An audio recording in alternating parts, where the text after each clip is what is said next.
नमस्कार दोस्तों, welcome to competition cornerstone. दोस्तों, मैं आज आप लोगों के लिए भारतीय राज्य व्यवस्था इंडियन पॉलिटी का पूर्वावलोकन सीरीज लेकर आया हूं। मैं पॉलिटी के वीडियो को 3 पार्ट में लेकर आऊंगा, जो कि ये मेरा पहला वीडियो है पॉलिटी का। दोस्तों, इसमें हम लोग 38वीं से लेकर 66वीं बीपीएससी तक के क्वेश्चन को कवर करने वाले हैं। दोस्तों, वीडियो में आगे बढ़ने से पहले अगर आप इस चैनल पे नए हैं तो चैनल को सब्सक्राइब कर लीजिए और बेल आइकन को दबा दीजिए, जिससे कि नेक्स्ट वीडियो का नोटिफिकेशन आप लोगों के बीच आ जाए। तो चलिए देखते हैं पहला क्वेश्चन। पहला क्वेश्चन है दोस्तों, संविधान को 26 जनवरी के दिन लागू करने का निर्णय इसलिए लिया गया क्योंकि। तो इसका राइट आंसर हो जाएगा ऑप्शन ए, कांग्रेस ने इस तिथि को 1930 में स्वतंत्रता दिवस के रूप में मनाया था। चलिए देखते हैं नेक्स्ट क्वेश्चन। नेक्स्ट क्वेश्चन है दोस्तों, भारतीय संविधान में शामिल है। तो इसका राइट आंसर हो जाएगा ऑप्शन ए, 395 अनुच्छेद, 22 भाग एवं 12 सूचियां।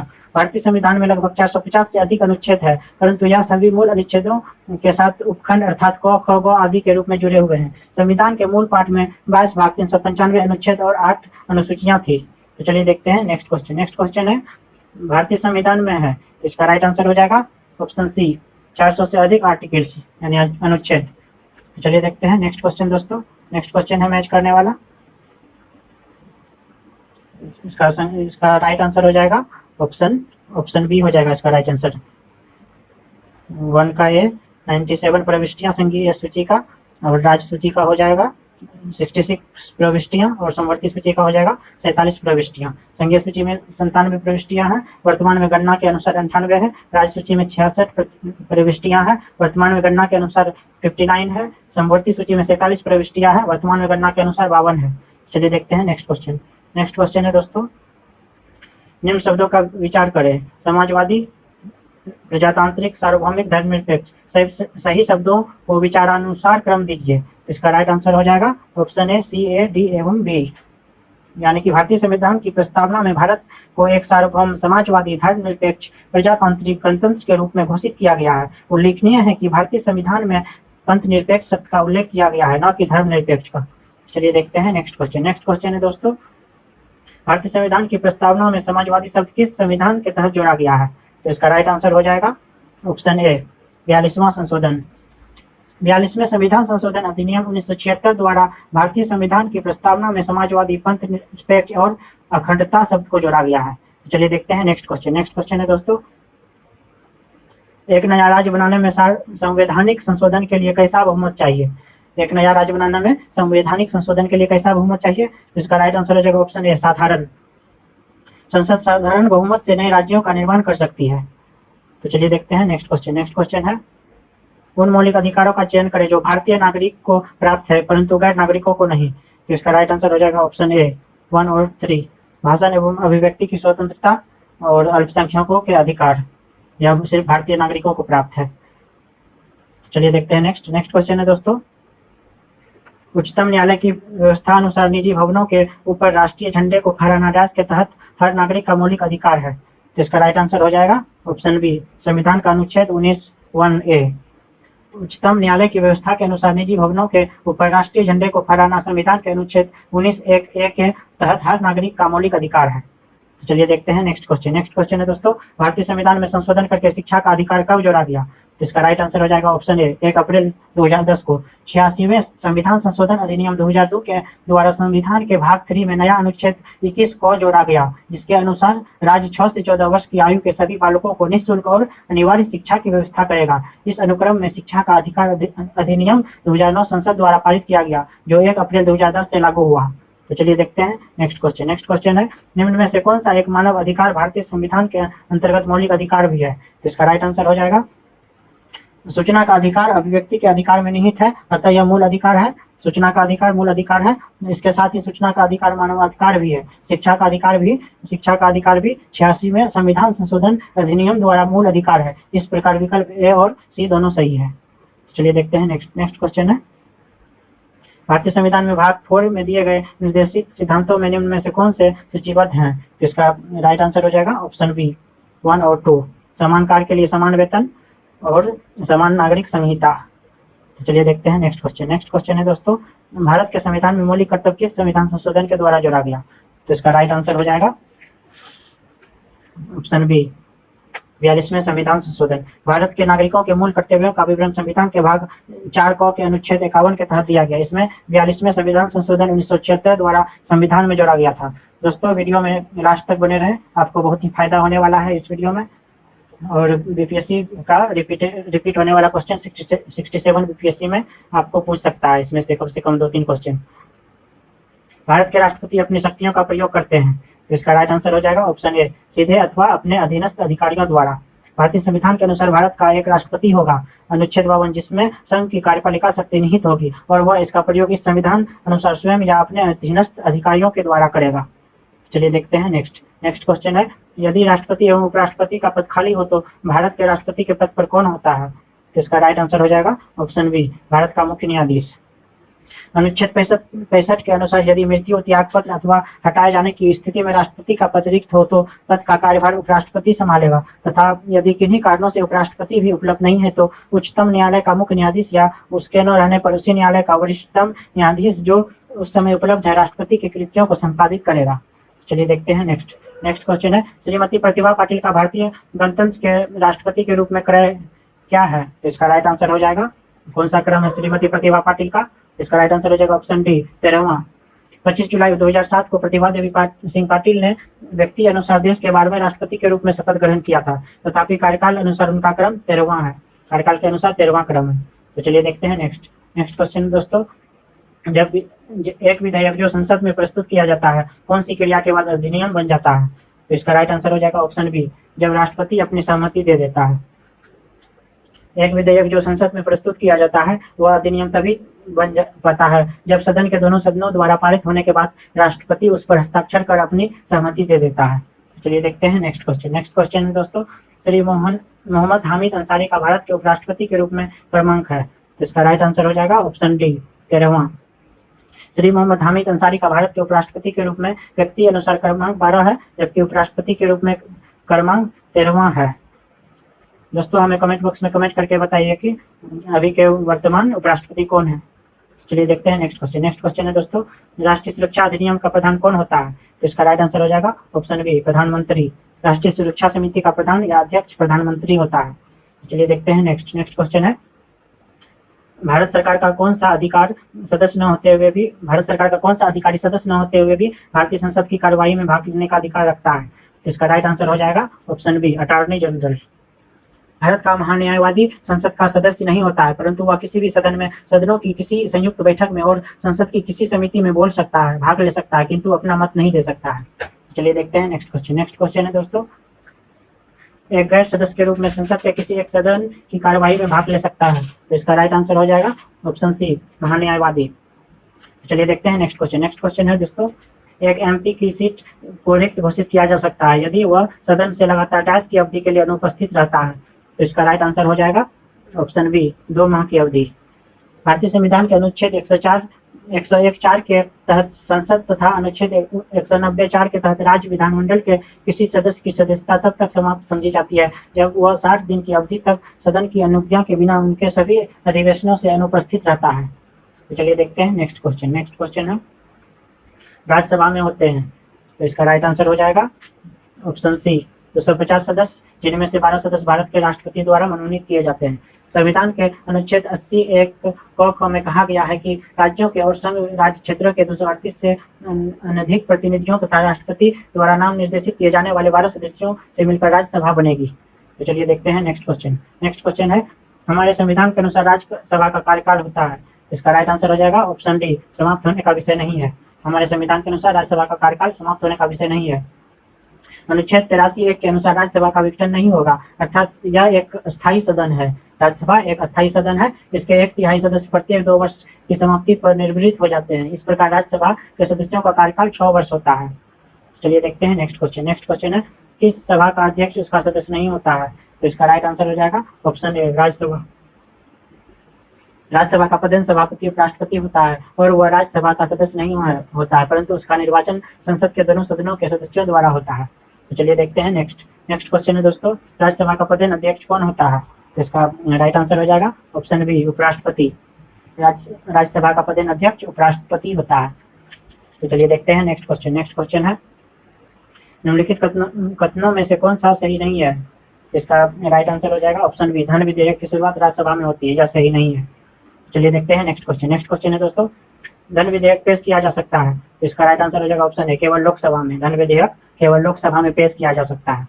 तो चलिए देखते हैं नेक्स्ट क्वेश्चन है दोस्तों, लेखानुदान बना है, तो इसका राइट आंसर हो जाएगा ऑप्शन सी, बजट पारित लंबित होने के कारण निधि आवंटन हेतु। लेखानुदान बजट पारित लंबित होने के कारण निधि आवंटन हेतु बना है। तो चलिए देखते हैं नेक्स्ट क्वेश्चन है, लोक लेखा समिति अपनी रिपोर्ट प्रस्तुत करती है, तो इसका राइट आंसर हो जाएगा ऑप्शन बी, लोकसभा के स्पीकर को। लोक लेखा समिति द्वारा अपनी रिपोर्ट लोकसभा के स्पीकर को प्रस्तुत की जाती है। लोक लेखा समिति लोक व्ययों पर नियंत्रण रखने वाली एक संसदीय समिति है। इसमें लोकसभा के 15 और राज्यसभा के 7 सदस्य समेत कुल 22 सदस्य होते हैं। तो चलिए देखते हैं नेक्स्ट क्वेश्चन है दोस्तों, निम्नलिखित कथनों में कौन सा एक सही नहीं है, तो इसका राइट आंसर हो जाएगा ऑप्शन सी, सर्वोच्च न्यायालय कोर्ट मार्शल को छोड़ाने किसी भी उच्च न्यायालय अदालतों की सुनवाई कर सकता है। सशस्त्र सेना न्यायाधिकरण अधिनियम 2007 के प्रावधान के अनुसार कोर्ट मार्शल की अपील सर्वोच्च न्यायालय में की जा सकती है। तो चलिए देखते हैं नेक्स्ट क्वेश्चन है, राज्य सरकार का कार्यकारी अध्यक्ष या संवैधानिक प्रमुख कौन है, तो इसका राइट आंसर हो जाएगा ऑप्शन बी, राज्यपाल। संविधान के अनुच्छेद 154(1) के अनुसार राज्य की कार्यपालिका शक्ति राज्यपाल में निहित होती है, जिसका प्रयोग वह इस संविधान के अनुसार स्वयं या अपने अधीनस्थ अधिकारियों के द्वारा करेगा। तो चलिए देखते हैं नेक्स्ट क्वेश्चन है, एक उच्च न्यायालय का न्यायाधीश अपना त्याग पत्र संबोधित करता है, तो इसका राइट आंसर हो जाएगा ऑप्शन ए, राष्ट्रपति को। उच्च न्यायालय का न्यायाधीश अपने पद की शपथ लेने के बाद 65 वर्ष की आयु तक अपने पद पर कार्यरत रहता है। इससे पूर्व वह राष्ट्रपति को संबोधित अपने हस्ताक्षरयुक्त पत्र द्वारा अपना त्याग पत्र दे सकता है। तो चलिए देखते हैं नेक्स्ट क्वेश्चन है, भारत में चलित न्यायालय मोबाइल कोर्ट इसका मानस पुत्र है। भारत में चलित न्यायालय इसका मानस पुत्र है, किसका है, तो इसका राइट आंसर हो जाएगा option C, doctor APJ Abdul Kalam. 4 अगस्त 2007 को हरियाणा के मेवात जिले में स्थित पुन्हाना में देश की पहली मोबाइल अदालत का उद्घाटन किया गया। इसका शुभारंभ भारत के तत्कालीन मुख्य न्यायाधीश KG बालकृष्णन ने किया। इसका उद्देश्य सुदूर एवं पिछड़े इलाकों तक न्यायिक व्यवस्था का लाभ पहुंचाना है। इस प्रकार के न्यायालयों की परिकल्पना सर्वप्रथम भूतपूर्व राष्ट्रपति डॉक्टर APJ अब्दुल कलाम ने की थी। तो चलिए देखते हैं नेक्स्ट क्वेश्चन है, किस अनुच्छेद के अनुसार भारत के राष्ट्रपति द्वारा राष्ट्रीय आपातकाल की घोषणा की जा सकती है, तो इसका राइट आंसर हो जाएगा ऑप्शन ए, अनुच्छेद 352। अनुच्छेद 352 द्वारा भारत के राष्ट्रपति द्वारा राष्ट्रीय आपातकाल की घोषणा की जा सकती है। तो चलिए देखते हैं नेक्स्ट क्वेश्चन है दोस्तों, केंद्र और राज्य की व्यवस्थापिकाओं के लिए मतदान की न्यूनतम उम्र सीमा 21 वर्ष से घटाकर 18 वर्ष की गई। तो इसका राइट आंसर हो जाएगा ऑप्शन सी, 61वें संशोधन 1989 से। 61वें संविधान संशोधन अधिनियम 1988 द्वारा मताधिकार की आयु को 21 वर्ष से घटाकर 18 वर्ष किया गया था, जो कि 28 मार्च 1989 से प्रभावी हुआ। नवयुवकों द्वारा 18 वर्ष की आयु पर मताधिकार का पहली बार प्रयोग नवंबर 1989 में संपन्न 9वीं लोकसभा के आम चुनावों में किया गया। तो चलिए देखते हैं नेक्स्ट क्वेश्चन है, आम चुनाव में मतदान की आयु 21 वर्ष से घटाकर 18 वर्ष कर दी गई। तो इसका राइट आंसर हो जाएगा ऑप्शन सी, 61वें संशोधन द्वारा। 61वें संविधान संशोधन द्वारा मतदान की आयु 21 वर्ष से घटाकर 18 वर्ष कर दी गई। तो चलिए देखते हैं नेक्स्ट क्वेश्चन है,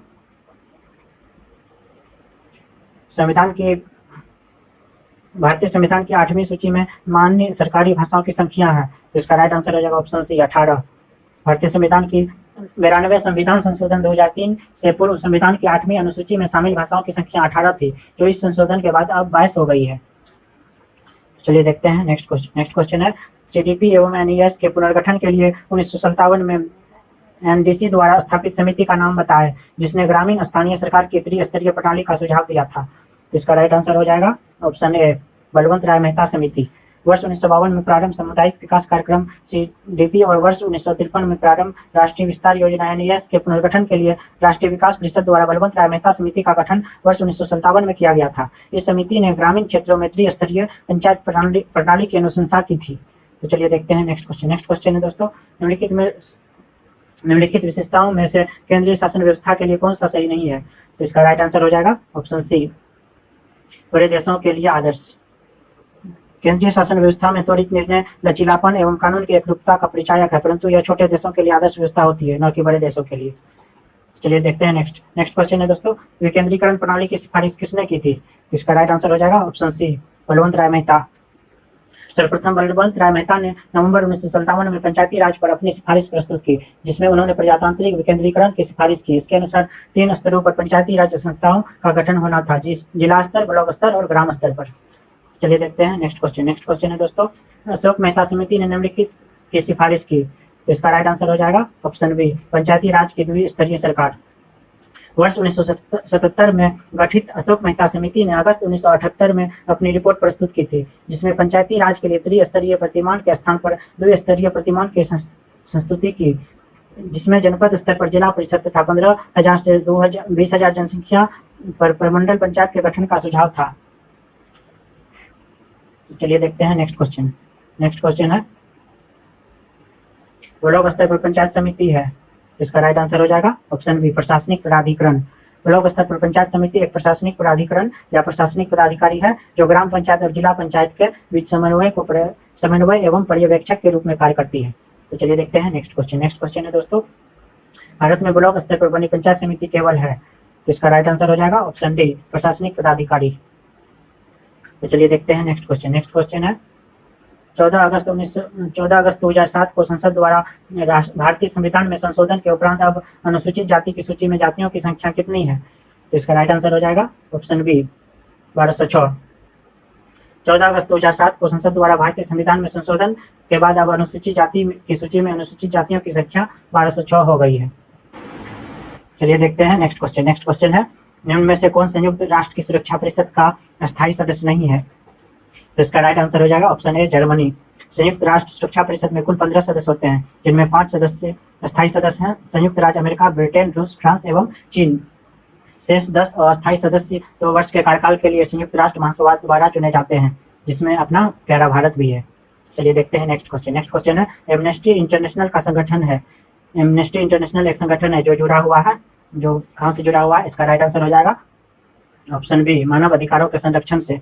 एमनेस्टी इंटरनेशनल एक विश्वव्यापी मानव अधिकार आंदोलन है। इसकी स्थापना वर्ष 1961 में लंदन के एक बैरिस्टर पीटर बेनेसन ने की थी। इसका मुख्यालय लंदन में स्थित है। तो चलिए देखते हैं नेक्स्ट क्वेश्चन है फ्रेंड्स, चीन की समाचार एजेंसी का क्या नाम है? तो इसका राइट आंसर हो जाएगा option C, new China news agency. New China news agency, जिसे सिंहुआ न्यूज एजेंसी भी कहते हैं, चीन की समाचार एजेंसी है। किस देश की सरकारी रिपोर्ट को येलो बुक कहा जाता है? तो इसका राइट आंसर हो जाएगा ऑप्शन ए, फ्रांस।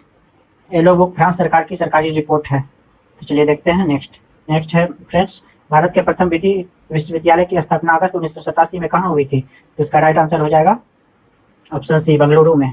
भारत के प्रथम विधि विश्वविद्यालय national law school of India की स्थापना अगस्त 1987 में बेंगलुरु में की गई थी। तो चलिए देखते हैं नेक्स्ट क्वेश्चन है, सीमा सुरक्षा बल की स्थापना कब की गई थी? तो इसका राइट आंसर हो जाएगा ऑप्शन ए, 1965 में। सीमा सुरक्षा बल बीएसएफ का गठन 1 दिसंबर 1965 में किया गया, जो भारत तथा पड़ोसी देशों की सीमाओं पर तैनात किए जाते हैं। इसका मुख्यालय नई दिल्ली में है। चलिए देखते हैं नेक्स्ट क्वेश्चन है, भारतीय संविधान को संविधान सभा द्वारा अंगीकृत किया गया। तो इसका राइट आंसर हो जाएगा ऑप्शन ए, 26 नवंबर 1949 को। भारतीय संविधान की उद्देशिका प्रस्तावना में उल्लेख किया गया है कि 26 नवंबर 1949 को भारत के लोगों ने संविधान को अंगीकृत, अधिनियमित और आत्मसमर्पित किया। तो चलिए देखते हैं नेक्स्ट क्वेश्चन है, भारतीय संविधान दिवस मनाया जाता है। भारतीय संविधान दिवस कब मनाया जाता है? तो इसका राइट आंसर हो जाएगा ऑप्शन बी, 26 नवंबर को भारतीय संविधान दिवस मनाया जाता है। तो चलिए देखते हैं नेक्स्ट क्वेश्चन है दोस्तों, भारतीय संविधान को अपनाया गया था। तो इसका राइट आंसर हो जाएगा ऑप्शन ए, संविधान सभा द्वारा। संविधान सभा के 11वें अधिवेशन में 26 नवंबर 1949 को भारतीय संविधान सभा द्वारा अपनाया गया था। तो चलिए देखते हैं नेक्स्ट क्वेश्चन है, भारतीय संविधान की प्रस्तावना के सिलसिले में निम्नलिखित में से कौन सा क्रम सही है? तो इसका राइट आंसर हो जाएगा ऑप्शन डी, सार्वभौम, सत्ता संपन्न, समाजवादी, धर्मनिरपेक्ष, जनवादी, गणतंत्र। तो चलिए देखते हैं नेक्स्ट क्वेश्चन है दोस्तों, भारतीय संविधान की प्रस्तावना में भारत को किस रूप में घोषित किया गया है? तो इसका राइट आंसर हो जाएगा ऑप्शन सी, एक सार्वभौम, समाजवादी, धर्मनिरपेक्ष, प्रजातांत्रिक, गणतंत्र। तो चलिए देखते हैं नेक्स्ट क्वेश्चन है, भारत में लौकिक सार्वभौमिकता है क्योंकि संविधान की प्रस्तावना का आरंभ होती है। तो इसका राइट आंसर हो जाएगा ऑप्शन डी, हम भारत के लोक शब्दों से। भारतीय संविधान की प्रस्तावना हम भारत के लोक शब्दों से शुरू होती है, अतः भारत में लौकिक सार्वभौमिकता है। इसका अर्थ है जनता सर्वशक्तिमान है और किसी बाह्य सत्ता के अधीन नहीं है। तो चलिए देखते हैं नेक्स्ट क्वेश्चन है फ्रेंड्स, भारत में प्रजातंत्र इस तथ्य पर आधारित है कि इसका राइट आंसर हो जाएगा ऑप्शन सी, जनता को सरकार को चुनने तथा बदलने का अधिकार प्राप्त है। प्रजातंत्र का आशय है जनता का जनता के लिए जनता की सरकार, अर्थात लोगों को सरकार चुनने और बदलने का अधिकार होता है। भारत में भी प्रजातंत्र का यही आशय है। तो चलिए देखते हैं नेक्स्ट क्वेश्चन है दोस्तों, भारतीय संविधान की प्रकृति क्या है? तो इसका राइट आंसर हो जाएगा ऑप्शन डी, प्रकृति में संघीय किंतु भावना में एकात्मक भारतीय संविधान की प्रकृति है।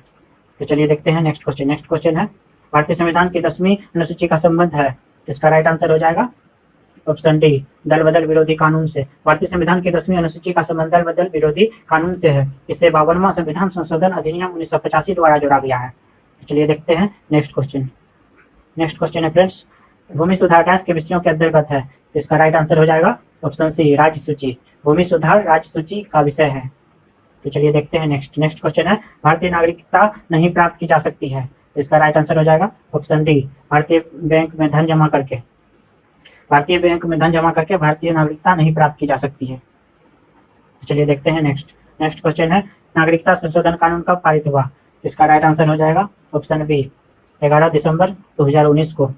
नागरिकता संशोधन विधेयक 2019 लोकसभा में 9 दिसंबर 2019 को प्रस्तुत किया गया एवं उसी तिथि को लोकसभा से पारित किया गया। 11 दिसंबर 2019 को यह राज्यसभा द्वारा पारित किया गया। राष्ट्रपति को इस विधेयक को 12 दिसंबर 2019 को मंजूरी प्राप्त की। यह विधेयक अधिनियम बन गया। तो दोस्तों यह 66वें बीपीएससी का क्वेश्चन है, यह पिछले बार पूछा गया था। विधि का नियम या कानून का अधिराज्य का मतलब क्या है? इसका राइट आंसर हो जाएगा ऑप्शन ए, सभी के लिए एक कानून और सभी के लिए एक न्याय तंत्र। विधि का अधिनियम या कानून का अधिराज्य का तात्पर्य है सभी के लिए एक कानून और सभी के लिए एक न्याय तंत्र। चलिए नेक्स्ट क्वेश्चन है फ्रेंड्स, यह नेक्स्ट और लास्ट क्वेश्चन है फ्रेंड्स, निम्नलिखित में से किसको संविधान द्वारा मौलिक अधिकारों को लागू करने की शक्ति दी गई थी? इसका राइट आंसर हो जाएगा ऑप्शन डी, सर्वोच्च न्यायालय एवं उच्च न्यायालयों को। मूल अधिकारों को परिवर्तित करने की शक्ति उच्चतम न्यायालय अनुच्छेद 32 तथा उच्च न्यायालय अनुच्छेद 226 को प्राप्त है। उपयुक्त न्यायालय अपनी इस शक्ति के प्रयोग में 5 प्रकार की रीट जारी करते हैं: परमादेश, बंदी, प्रत्यक्षीकरण, अधिकार की इच्छा, उत्प्रेरण तथा प्रतिषेध। तो दोस्तों कैसा लगा यह वीडियो हमें कमेंट बॉक्स में कमेंट करके जरूर बताएं और अपने दोस्तों के साथ शेयर करना ना भूलें इस वीडियो को।